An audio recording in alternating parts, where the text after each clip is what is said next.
এখন প্রশ্ন হচ্ছে, এত সহজেই 7-8 মাসের মধ্যে তাদের বিরুদ্ধে নৈতিকতার অভিযোগ যদি ওঠে, তাহলে 16 বছরে 400 কোটি, 8 মাসে 311 কোটি, তাহলে 8 মাসে 311 কোটি হলে ছোটবেলা আমরা ঐকিক নিয়মের অঙ্ক করতাম। 15 বছরের কথা। সেখানে হচ্ছে যে 8 মাসে যদি 311 কোটি হয়, তাহলে 16 বছরে কত? এই অঙ্কটা আমি মেলাতে পারি নাই, অনেক আগে অঙ্ক করেছে। আইন শৃঙ্খলা পরিস্থিতির উন্নতি, কারণ আইন শৃঙ্খলা পরিস্থিতির যথেষ্ট অবনতি হয়েছিল এই আন্দোলনের সময়ই, এবং আন্দোলনের পরবর্তী সময় দেখা গেল এটি ভালো হওয়ার চাইতে আরো খারাপ হতে শুরু করলো। যারা নতুন রাজনৈতিক বন্দোবস্ত করবে বলেছিল, তারা নিজের হাতে আইন তুলে নিতে শুরু করলো, তারা মানুষজনের ঘরের মধ্যে প্রবেশ করতে শুরু করলো, তারা নিজেরা লোকজনকে পরীক্ষা করতে শুরু করলো, নানানভাবে তারা এমন একটা প্রক্রিয়া করলো, মনে হলো যে আইন মানে তারাই।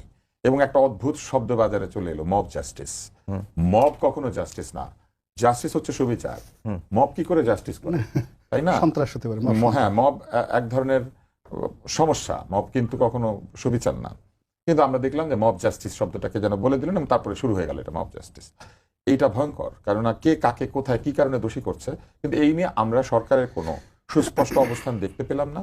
কোনো কোনো মবকে তারা বললেন মানুষের আবেগের বহিঃপ্রকাশ, কোনো কোনো মবকে তারা বললেন না, এটা তো ঠিক না, এইভাবে করা যাবে না।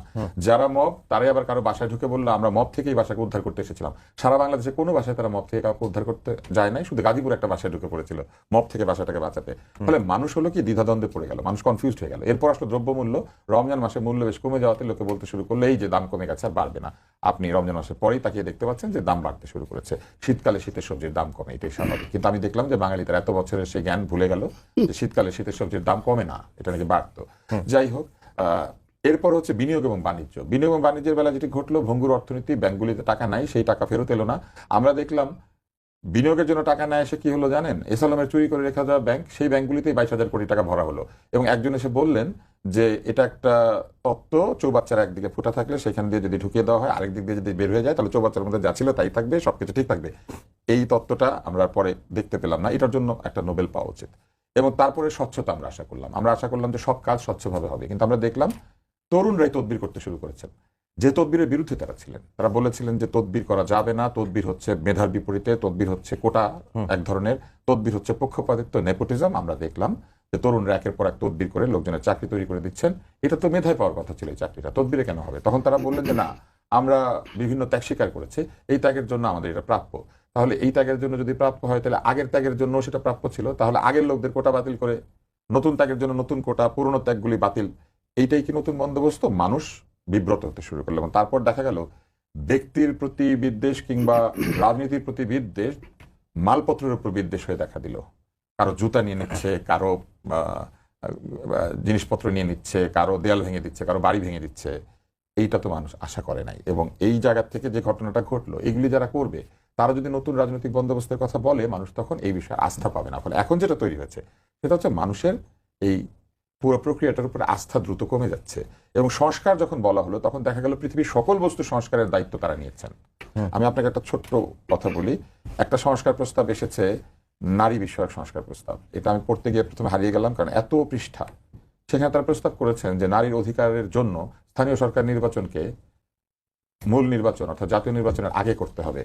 এইখানে একজন পুরনো এমপি আছেন, আপনি আমাকে বলেন যে নারীর অধিকারের সাথে স্থানীয় সরকার নির্বাচন আগে করার কি সম্পর্ক আপনি বুঝতে পারেন? আপনি পারেন? কিন্তু ওনারা সেটা আবিষ্কার করেছেন। শুধু সেটা আবিষ্কার করেন নাই, ওনারা বলেছেন নারী প্রতিবন্ধীদের জন্য অভিগম্যতা নিশ্চিত করতে হবে। প্রতিবন্ধীর অভিগম্যতার যে বিষয়টি, সেটা কিন্তু ইউনিভার্সাল। প্রতিবন্ধীর যে টয়লেট, সেটা একটা নির্দিষ্ট আকৃতির হবে, সেখানে হুইল চেয়ার ঢুকবে, সেখানে উঠে ধরে দাঁড়ানোর ব্যবস্থা থাকবে, সেখানে জিনিসগুলি তার হাতের নাগালে থাকবে। এটা পুরুষ এবং নারী উভয় প্রতিবন্ধীর জন্য। পৃথিবীর কোথাও প্রতিবন্ধীদের বাথরুমটা আলাদা হয় না, কারণ এত প্রতিবন্ধিতা একসঙ্গে কোথাও যায় না। ফলে যেটা ঘটে, একই বাথরুমই নারী এবং পুরুষ উভয়ই টাইম টু টাইম ব্যবহার করেন। কিন্তু তারা দেখা গেল চেয়েছে নারী প্রতিবন্ধীর জন্য আলাদা অভিগম্যতা। এখন র্যাম্প আলাদা হবে, টয়লেট আলাদা হবে, এটা কোনো ব্যাখ্যা নাই। তারপর অদ্ভুত অদ্ভুত আরো দাবি তারা সেখানে করেছেন, যেগুলো শুনলে অদ্ভুত লাগে। যেমন রাজনীতি যারা সংস্কার করবেন, সংবিধান যারা সংস্কার করবেন, তারা বলেছেন 2 কক্ষ বিশিষ্ট পার্লামেন্ট, এবং তারা একটা আসন সংখ্যা প্রস্তাব করেছেন। এরা তার সঙ্গে আরো 300 আসন চেয়ে বসেছেন। তাহলে এই কাজটা কি ওই যারা সংসদ এবং সংবিধান সংস্কার করছেন তাদের দায়িত্ব, নাকি এই কাজটা আসলে নারী সংস্কারের দায়িত্ব ছিল? যে 300 আসন কালকে দিয়ে দিলে নারীদেরকে, তাহলে কি নারী অধিকার হয়ে যাবে?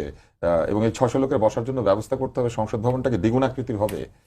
এগুলোর কোনো ব্যাখ্যা নাই। ফলে ঘটনা যেটা ঘটেছে, মনের ইচ্ছা মতো যে যেমন খুশি চাইছে, এরকম একটা ফিলিং আমাদের সাধারণ ভোটারদের মধ্যে হয়েছে। এর মধ্যে ধরা পড়েছে পাঠ্যপুস্তক নিয়ে একজন খুবই নুরানি চেহারার লোক, তিনি নাকি উল্টাপাল্টা করেছেন। তিনি আবার মুসলিম ইতিহাসের একজন বিরাট বীরের সঙ্গে তার নাম। আমার সবচেয়ে প্রিয় বন্ধু, আমার স্কুলের ফ্রেন্ড, এটা একই নাম। আমি তাকে নিয়ে এখন রসিকতা করি প্রায়। এবং সাথে দেখা গেল একই সাথে আরো আবিষ্কৃত হলো একজন উপদেষ্টার সহকারী এবং আরেকজন উপদেষ্টার প্রিভিলেজ কোটায় নিয়োগকৃত সহকারী, এদেরও অপসারণ করা হয়েছে। অভিযোগ একটাই, যে তারা এক ধরনের নৈতিক অসদাচরণ, যেটা আমরা দুর্নীতি বলি, এটা হচ্ছে অভিযোগ।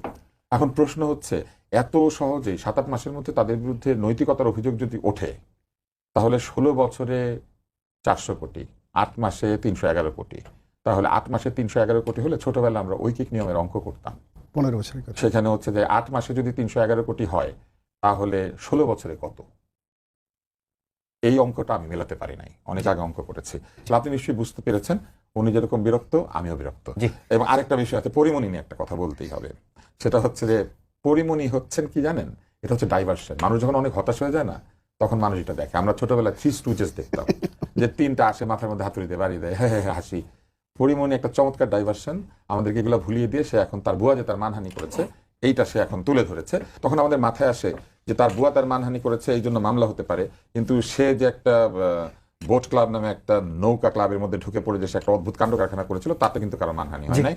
আর হিরো আলম সবকিছু ছেড়ে দেবে বলেছে, আমি আপনাকে এখানে ভবিষ্যৎবাণী করি, ও কিছু ছাড়বে না। এটা হচ্ছে নতুন টিআরপি আনার কায়দা। ও ছেড়ে দিবে, এটা নিয়ে কিছুদিন আলোচনা চলবে, তারপর ও কি বলবে জানেন? ও বলবে যে আমি সকলের দাবির মুখে আমি মানুষের ভালোবাসাকে অস্বীকার করতে পারি নাই। অলরেডি তো 3টা করে ফেলছে। হ্যাঁ, না বিয়ে না, ও কিছু ছাড়বে না, ও সবকিছু থাকবে। আর বিয়েটা সে করবে না। বিয়েটা সে কিছুদিন না করে, আপনি দেখবেন কিছুদিন পর পর প্রেমের গল্প আসছে, এটা নিয়ে জনগণ ব্যস্ত হচ্ছে। আর ওই যে লাইক ক্লিক হচ্ছে, মানে তাদের ডিভোর্স নিয়ে যত আলোচনা হচ্ছে, আলোচনার মধ্যে আবার ভিডিওগুলোও ছাড়ছে। হ্যাঁ, মানে কারণ এগুলো সবই হচ্ছে লাইক এবং ক্লিকের ব্যবসা। এখান থেকে এলিটরাও বাদ নাই। আপনি দেখবেন যে এখন যারাই ইন্টারনেটে আছে, তারা তাদের বিয়েকে একটা অনুষ্ঠানে পরিণত করছে এবং সেটা ইন্টারনেটে ছেড়ে দিচ্ছে। আমি খুব ভয় আছি কবে সন্তান জন্মদানকে তারা ছেড়ে দেয় ইন্টারনেটে।